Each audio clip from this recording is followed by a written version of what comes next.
I'm going to be showing you how to tap Footwell lighting into your Chevrolet Cruze.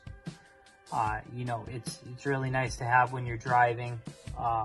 You know, see things, something drops down, you'll be able to pick it up pretty easy. It's kind of cool to have the little ambience going. I'm going to show you what wires to use to tap it so it works like it's like a factory unit. So it works with your factory dimmer, works when you open up your door. And you know, it comes on when your headlights come on at night. It's just going to be seamless and work like factory, and I'll show you how to do that.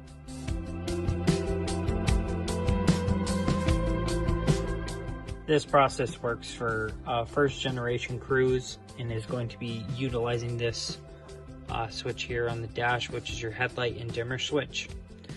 You're going to first start by removing this panel here, which reveals your fuse panel back here. As you can see, I have a tap pin fuse right here. That is for my underglow. But what we're focusing on here is this black wire, which is tapped into the back of this switch. I've already installed this, so I will be showing you the wires I used. You can remove the harness from the back of this switch, but for sake of sanity, it's just a little bit easier to pop the switch out. So you press these 3 metal clips here. Usually if you press one, the whole switch itself will release. So I've used the Opt7 Aura Footwell lighting kit, which comes with a remote box and 4 wires off of it that go to each one of your individual LED strips. So this allows you to run, you know, one for every single seat in the vehicle. So your back seat has lighting as well as your front seats. You can choose a couple different locations to put it in the interior. I chose to put it underneath the center console. You know, it just makes the most sense. There's a lot of space under there. And you know, it's easier to stretch to each seat and location from where that is. To access your center console, where you need to put specifically your remote box for this kit, you're going to remove your boot here. I had released the trim. If you have an automatic, you just put it in neutral. As far as your automatic, you're going to want to get a panel tool to get underneath this and lift it up so you don't damage anything. They're plastic. You can pick them up at any AutoZone, any O'Reilly's, any auto parts store. But for a manual, you just grip, you lift this up, you work around the edges of your trim piece. You can pick this up, move it over, and your space will be behind your shifter unit and kind of underneath your cup holders here.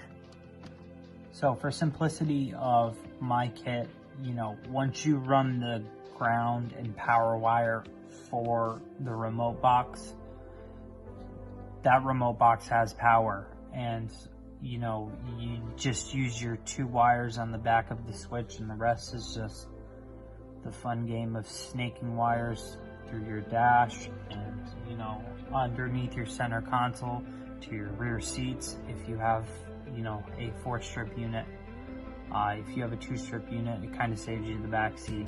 But the wires you use on this switch, if you take your switch and you orient it upside down, your power wire, which works as well with the dimmer, is going to be this yellow wire on the right hand side with the switch oriented upside down.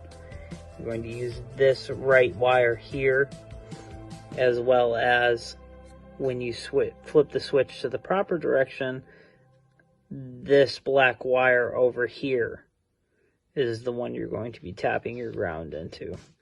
So this is your power wire right here on the right hand side. Be careful because both of these yellows are the same color and they don't have a stripe. And this yellow has a brown stripe, so you're going to want to stay away from that as well. But your ground will go in the black, your power will go in this yellow on the right hand side, and that will allow your LEDs to work with your dimmer, headlights, door, etc. So the way I tapped those into those wires was I peeled back the coating and I soldered them into the actual wires themselves. And then, you know, I used electrical tape. Some people stand by heat shrink wrapping to make it look a little better, but it works all the same. Just so long as you're not letting your wires touch and arc. But after you've done that and you've got everything back together and quote unquote pretty, most people don't think electrical tape is pretty, you put your switch back in here. You put your fuse box cover back on there, and with everything soldered in, this should work. I will use the dimmer. It's going to vibrate a little bit because the camera, you know, the frame rate on the camera is going to cause it to vibrate, just like it would with, you know, halogen headlights. But you can see it dim down here. Like I said, you're going to see it vibrate on camera, but in person, to the human eye, you're not going to be able to see this vibration.